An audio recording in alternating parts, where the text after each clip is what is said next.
Здравствуйте, дорогие подписчики «Кактус Медиа». Меня зовут Наталья Тимирбаева, я главный редактор «Кактус Медиа». К сожалению, повестка дня такова, что мы вынуждены говорить о насилии и насилии в отношении детей. Недавно на страницах «Кактус Медиа» мы говорили о том, как возможно предотвратить его, что можно сделать. Сегодня мы будем говорить о том, что делать, если насилие в отношении ребенка все-таки произошло. И наша собеседница, психолог общественного объединения «Центр защиты детей» Беденко Ольга Викторовна. Здравствуйте, Ольга Викторовна. Здравствуйте.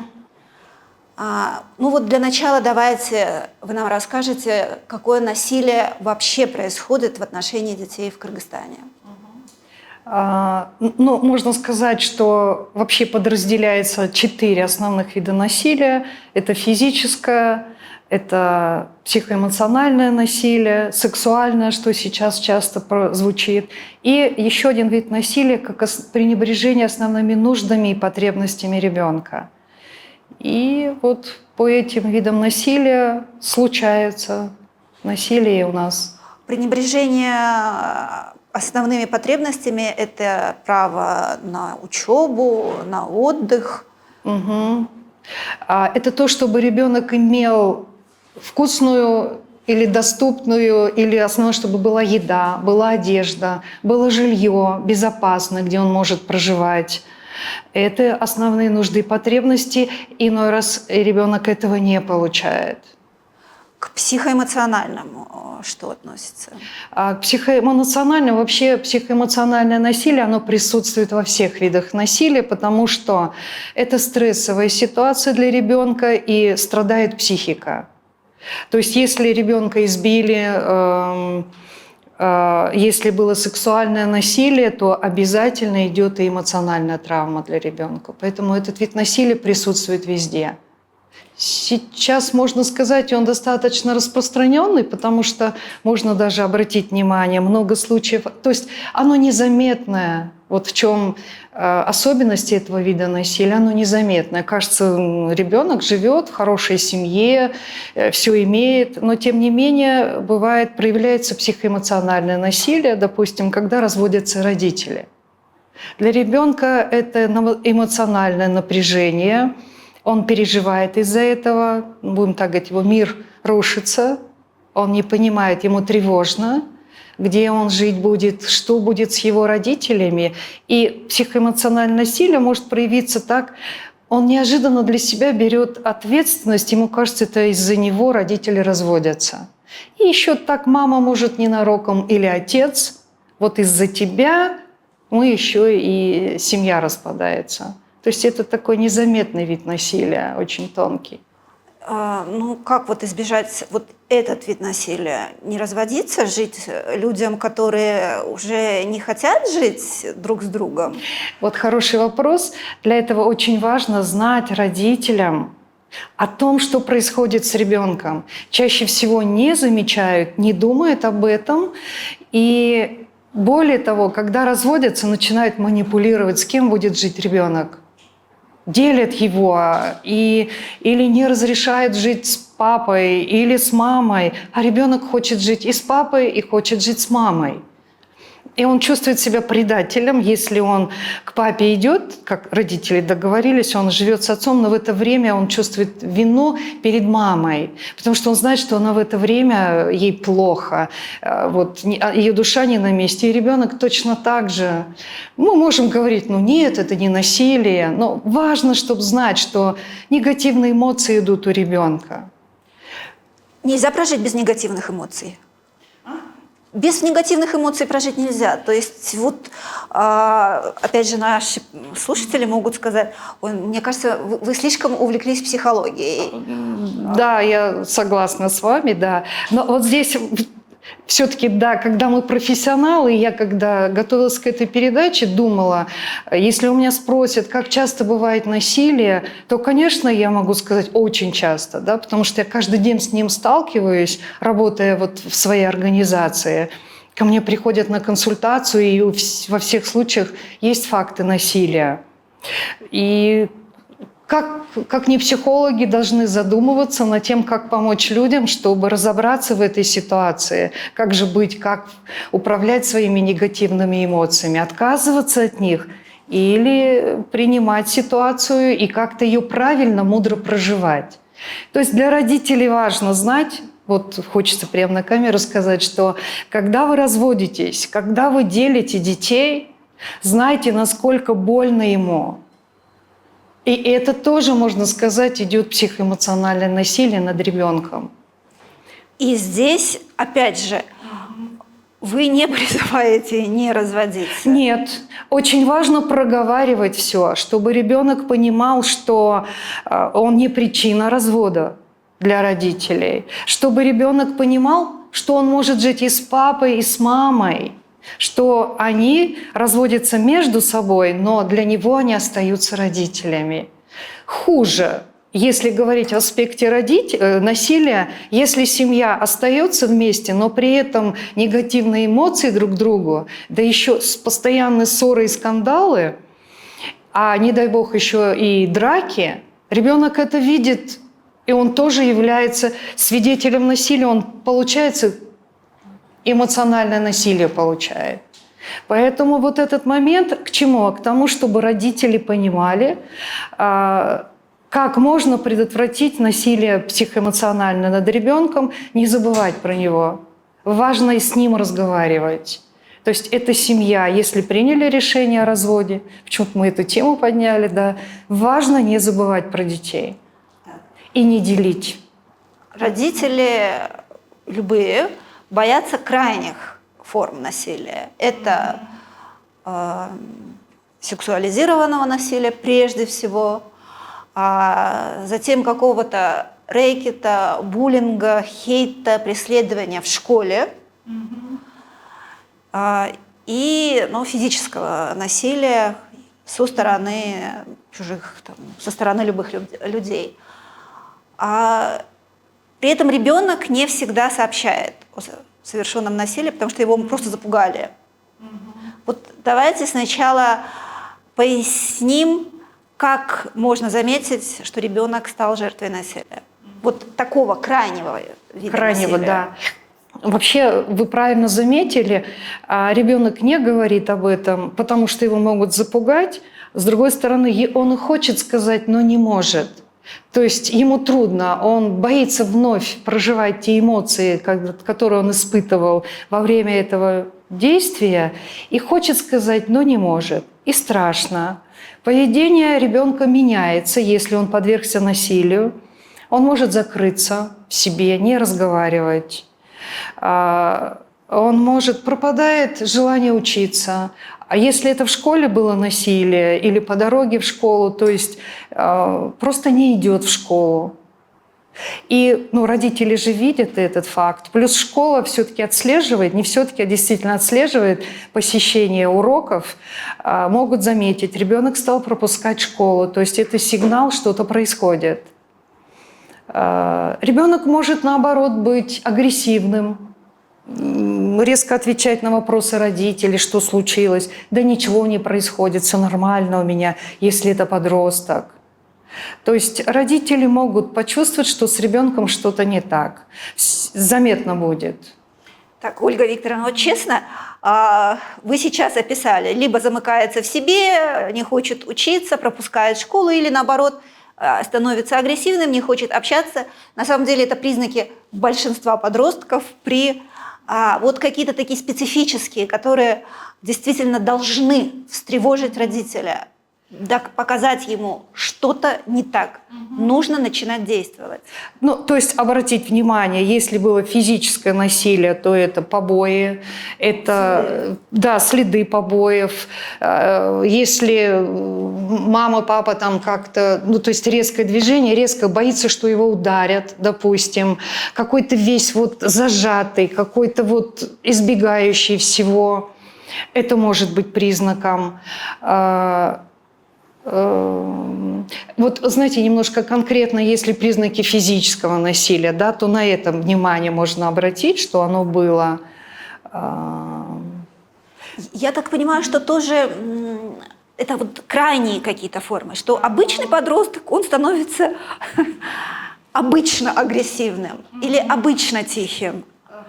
Если это слишком заметно, может и нет, может и нет, может и нет. Если нет вот такого душевного контакта у родителей с ребенком, можно и не заметить. ну, то есть мы опять возвращаемся к тому, что на протяжении всей жизни ребенка нужно его поддерживать. Да, да, чувствовать, понимать. Хорошо, у родителя возникли подозрения. Он что-то заподозрил. Он обратился к ребенку. Ребенок по разным соображениям. Он не может, его запугали, он защищает маму нередко. У нас есть и такие случаи. Он говорит, ничего не произошло. Как родитель может убедиться или развеять свои сомнения? Вот, из опыта можно говорить. Есть родители, которые пользуются услугами психолога, они обращаются к психологу и говорят, можно придет мой ребенок, с ним что-то не так. И хорошо, да, психолог в это время подключается и может помочь ребенку. Бывают родители сами, у которых все-таки выводят, у них получается разговор с ребенком, до конца расспросить, что же все-таки случилось, расскажи. Я чувствую, что-то у тебя происходит. Ты просто расскажи мне, и тебе легче станет. Если ребенок сопротивляется, можно обратить внимание на то, ты пойми, что-то происходит, я же чувствую. И, как правило, дети все-таки откликаются, они же любят своих родителей. И чтобы мама не переживала, понемножку начинает что-то говорить. Может быть, не все сразу, но зацепочку какую-то дает, и уже тогда родителям легче дальше раскрутить эту ситуацию, если что-то было. Теперь ситуация... Можно, знаете, еще из опыта такого, если ребенок родителям доверяет, можно так. Мама, папа могут сказать, если что-то у тебя трудное произошло, я понимаю, там, ты подросток, если не хочешь рассказывать, но имей в виду, если тебе нужна наша помощь, ты скажи, мы поможем. Или сам справишься. И для ребенка это уже будет большим вот такой профилактикой, будем говорить, чтобы не было дальше насилия. То есть ребенок будет знать вот этой фразой, что если что, он все-таки обратится к родителям за помощью. Не лезь в душу, потому что сопротивление, конечно, будет возможно у ребенка. Кто-то сразу расскажет, кто-то нет, кто-то через время. Но вот эта фраза «имей в виду», если нужна наша помощь родителей, обращайся. Так родитель провел беседу и, к сожалению, убедился, что его худшие опасения оправдались. Насилие было, продолжается. Вот теперь наступает для родителя это тоже огромнейший шок. Он или она, или они пребывают просто... В шоке, в трансе. В трансе адекватный родитель будет во всем винить себя. А вот что делать в этой ситуации? Вот в этой ситуации вы правильно заметили, что сам родитель в шоке находится. И бывает не всегда правильные действия. Да. Поэтому вот важно знать, выслушать ребенка спокойно. Вот без мыслей в голове бывает, или я виновата, не уследила, зачем я его туда отправила. Или бывает чаще всего, ты зачем туда пошел, ты зачем так сказал. То есть невольно винят ребенка. Вот здесь очень важный опыт, да, выслушать просто, есть выражение, беспристрастно. Так, расскажи, а дальше что было? Хорошо, что еще? Так. И когда ребенок дорассказал всю историю конфликта, допустим, вот этой страшной ситуации, когда, допустим, избили, то родитель говорит, так, что будем делать? Нужно решить этот вопрос и виновника наказать. Я помогу тебе в этом разобраться. Вот эта фраза «я помогу тебе разобраться», то есть не обвиняя, да, и сам разбирайся. Или ты сам виноват, дети все время ссорятся, разбирайся сам. Важно, давайте разберемся.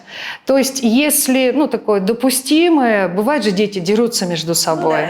Да, то есть вариант, можно обратиться, позвонить родителям тех детей, среди которых была драка. Опять, общаться так, не с той позиции, сейчас пойдем и разберемся, и отомстим или драку устроим, а именно поговорим, разберемся с теми ребятами, с родителями, с тем, чтобы этот конфликт растворить, чтобы поняли, что оба виноваты в этой ситуации, или все-таки было давление, был буллинг, что-то, то есть разобраться. Если там было буллинг, если там было насилие такое организованное, которому сложно противостоять, сторона насильника отказывается, что они это делали, то здесь важно и необходимо обратиться в милицию. Не бояться этого, не оставлять этот факт.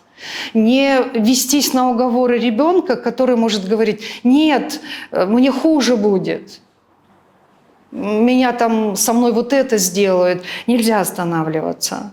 То есть если конфликт такой доходит до таких случаев. Ребенок подвергается хейту со стороны одноклассников. Такое бывает. Мы должны это признать, что вдруг один ребенок в классе, против него объединяются группа, или даже целый класс, и начинают его терроризировать. Что? Он один против всех. Нужно ли менять школу в этой ситуации? Из опыта, если в психологии, то это называется, мы просто убегаем от ситуации.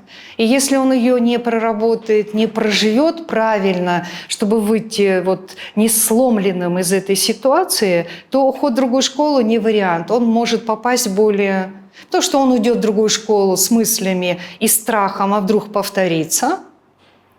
И, в принципе, когда внутри такое, как мы говорим, вирусы в голове, мне страшно, со мной это повторится, это действительно повторится. Или повторится во взрослом состоянии. Или во взрослом уже этом. Поэтому здесь важна помощь психолога. Потому что сами родители, трудно снять этот страх, который уже поселился в подсознании у ребенка. И отчасти он им управляет, этот страх. То есть он идет уже в школу неуверенный в себе, зажатый. Он уже притягивает, в состоянии жертвы идет. И он просто притягивает к себе те моменты, что его начинают дальше оскорблять, унижать и все остальное. Помощь. Хорошо, мы проработали с самим ребенком, но это состояние терроризма никуда не делись. Эти дети никуда не делись. Как изменить ситуацию? Вы знаете, из опыта. Работы в нашем центре, в котором мы работаем, к нам же приходят дети, которые школу бросали, прогуливали, там еще на фоне семейных неурядиц, и попадали к нам в центр. И когда мы прорабатывали на наших тренингах с детьми, в индивидуальных встречах такие моменты, то есть тренинги уверенного поведения, убирали страхи, они возвращались в свою школу, и они приходили другими детьми, а возвращались в прежнюю атмосферу, исправлялись уже. Потому что уже, он заходил, он же другой. Мы еще так могли поиграть в игру, ты же знаешь, ты центровской, из Центра защиты детей, ты же знаешь, за тобой, у тебя друзья здесь какие, у тебя здесь, взрослые люди тебя уважают, ценят. Эта игра, ты центровской. То есть эту точку опоры ему давали. За тобой сила, тебя как родители любят. И он уже шел в школу в свою прежнюю, знал, что за ним стоит помощь, безопасность.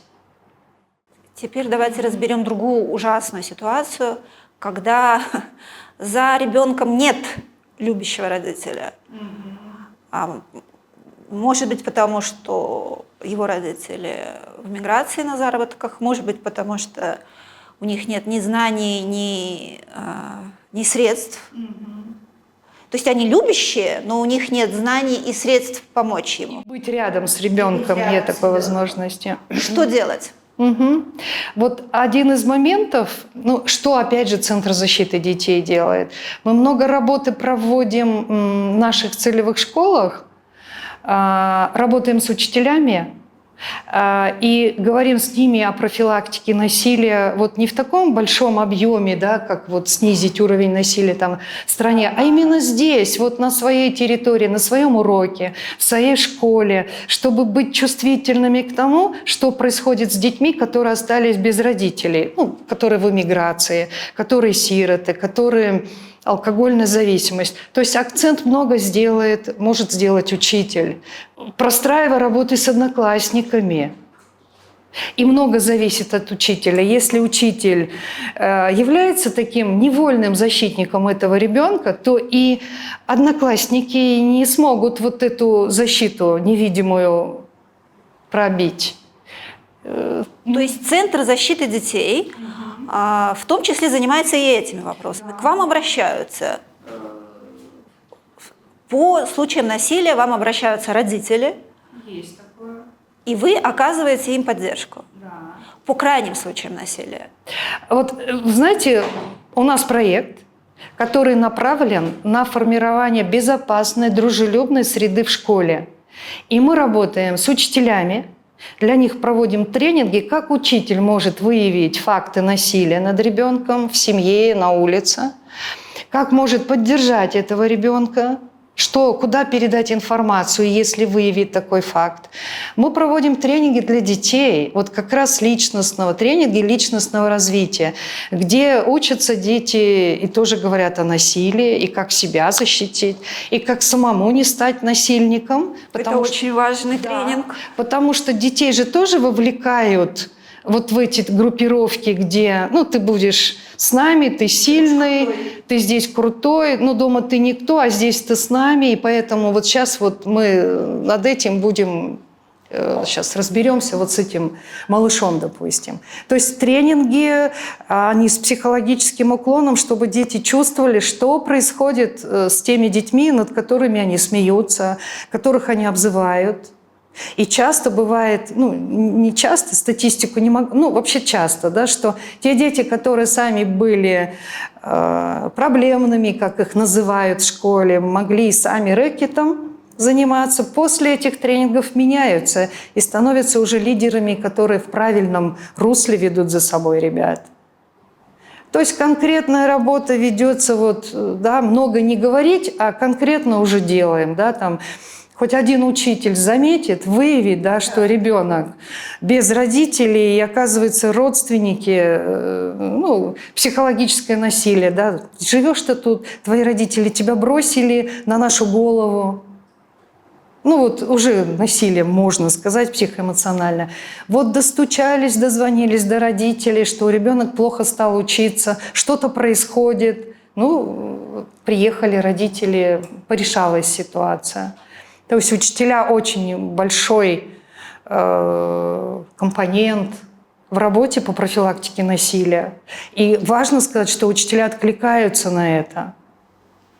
И как учитель может заметить, что с ребенком, опять же, мы знаем, что и крайние формы насилия тоже нередко происходят в семье. Вот знаете, к нам в Центр защиты детей направляют детей комиссия по делам детей.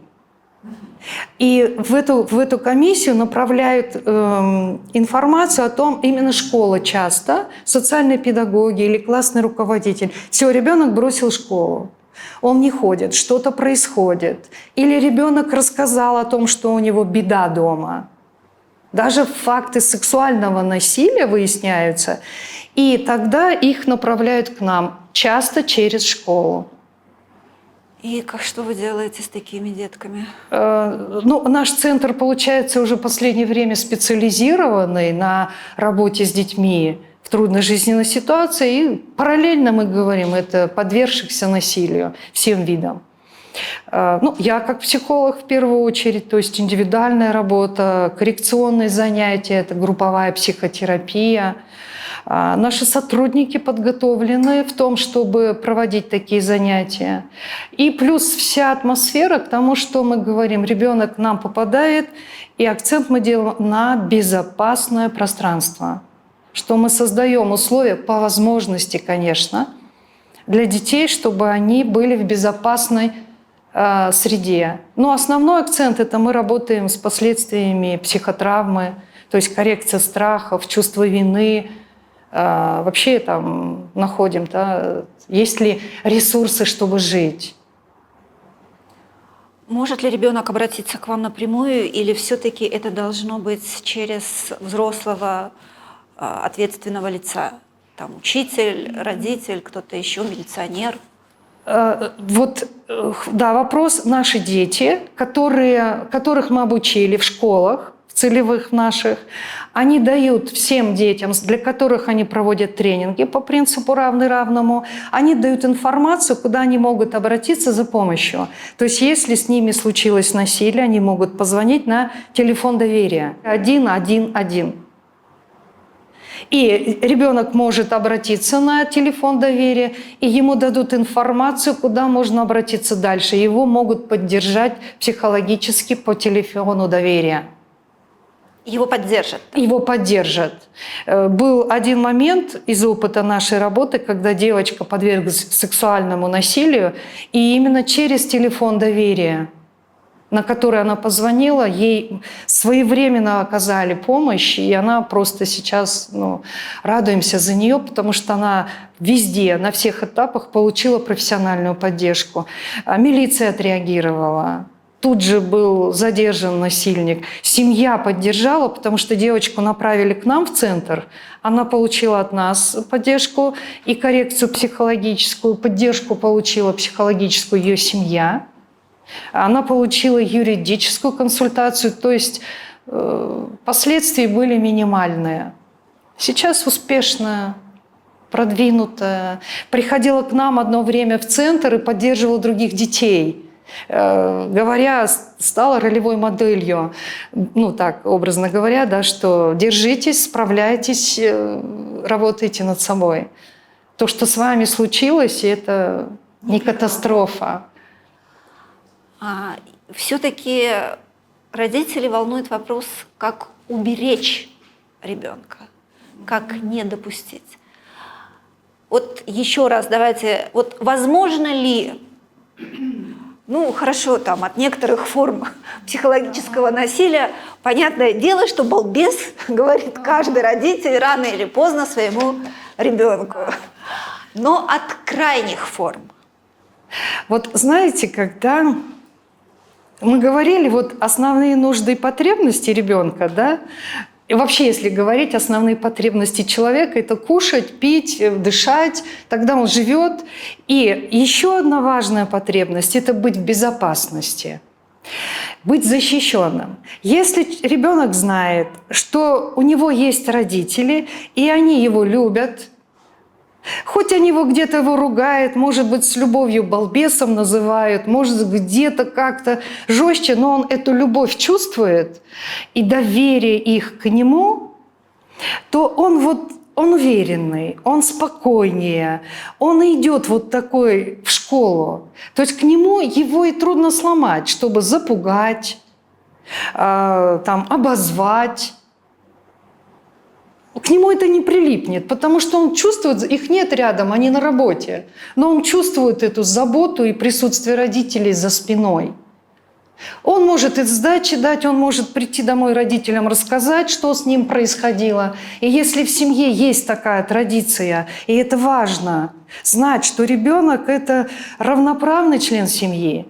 И если вечером жена с мужем разговаривает же, что у тебя на работе, что у тебя, что хорошего, что трудного, точно так же на равных и с ребенком. И если ребенок имеет опыт, да, и традиции в семье делиться о том, что хорошего, плохого случилось, то, конечно, он расскажет о своих трудностях. Но самое главное, эта сила духа. Я нужен родителям, меня любят, меня ценят. Такого, какой я есть. Я балбес, я неуклюжий. но я их сын или дочь. Говорят же, что внутри, то и снаружи. А если жертвенность внутри, если ребенок видит, что отец мать бьет, и его при этом, то ломается сила духа. Есть выражение, когда дети говорят: от страха душа в пятки ушла, или, говорит, сердце в пятки ушло. Вот если в психологии, метафорически сказать, вот ребенок и живет, у него сердце в пятках. Это реально вот его состояние такое. Если сердце в пятках, да, захочет ли он учиться, будет ли у него силы. То есть он вот ни живой, ни мертвый. Или земля из-под ног ушла от страха, когда увидел, что отец мать ударил. Для ребенка это тоже насилие, он свидетель. У него земля из-под ног уходит. Где безопасность? Он идет в школу, а ему страшно. А что там дома происходит? То есть его душа дома, а тело в школе. И вот работа психолога и заключается в том, чтобы сердце на место поставить, поднять из пяток. Детям стыдно бывает за то, что происходит в семье. Ему стыдно идти в школу, потому что он не выспался, он не одетый, мама одежду не погладила. И вот от этого стыда, как он говорит, готов сквозь землю провалиться. А еще бывает, да, опоздал на урок, потому что проспал, что-то, боялся маму одну оставить. Пришел на урок, а учительница может сказать: ты на кого похож? Что за внешний вид? А он, может быть, не успел себя в порядок привести, чтобы не опоздать на урок. Вот от стыда сквозь землю провалиться. Вот проваливаются, вот когда работаешь уже как психолог, диагностику ведешь, что с душой ребенка или что с психикой ребенка. Он живет, провалился, он и живет в подвале. И вот вытаскиваем оттуда. Опять же, мы, родители, все любим своих детей. Как внушить, показать им, внушить эту уверенность, чтобы они чувствовали, что мы их любим. Вот для этого и мы говорим неоднократно, да, родители, не воспитывайте себя, детей воспитывайте себя, разберитесь в себе, потому что внутри нас, да, мы все говорим, живет любовь внутри нас, счастье, благополучие, но оно закрыто тем, что вокруг нас за время жизни нашей появляются негативные эмоции. Вот именно с детства, почему, говорят, все проблемы идут из детства, то есть страхом наполнены, чувством вины, злостью, обидой. И если родитель переполнен этими эмоциями с детства, не проработал их, не осознал, он и к ребенку своему ему трудно достучаться. Вот через оболочку вот эту. То есть если ему в детстве родителю не говорили, как его любят, если его в детстве не обнимали, не заботились о нем, то ему откуда он это узнает, как он эту любовь, как ему это все передаст своему ребенку. А если родитель сам гармоничный, спокойный, себе доверяет, не боится за ребенка, он знает, что он все предусмотрел, все просчитал за своего ребенка. Он спокойный, он и любовь свою донесет. Все понятно. В завершении нашего разговора давайте резюмируем и еще раз коротко скажем, на какие сигналы стоит обратить внимание, что нужно делать, чтобы убедиться или развеять свои опасения, что делать, если опасения. Просто так, чтобы наши слушатели запомнили все это. Первое. Обратить внимание или дать задание себе, или задать вопрос, насколько я общаюсь со своим ребенком, насколько он мне действительно интересен и насколько мне важно состояние ребенка. Не в том плане, чтобы его воспитывать и делать его хорошим, а понять, что на душе у ребенка. Вот это первый шаг. Потому что мы чаще видим какое-то, может быть, неадекватное поведение ребенка и начинаем его воспитывать, ругать, тюкать, вместо того, чтобы задать вопрос: а что у тебя на душе? Просто поговорить. И почувствовать свой искренний. Может, сегодня, после сегодняшней передачи, действительно вечером сядут, посмотрят в глаза своему ребенку просто. И искренний интерес, вот заглянуть, о чем же думает мой ребенок. Более того, сядьте на место своего ребенка, где он всегда сидит, допустим, на этом стуле, да, поменяйтесь местами, минуту помолчите, и вы поймете, каково вашему ребенку. Как ему грустно, как ему одиноко. Может, ему не хочется слушать слова там «будь таким, ты учись там вот так», а просто послушать, как. Что делать, если насилие состоялось?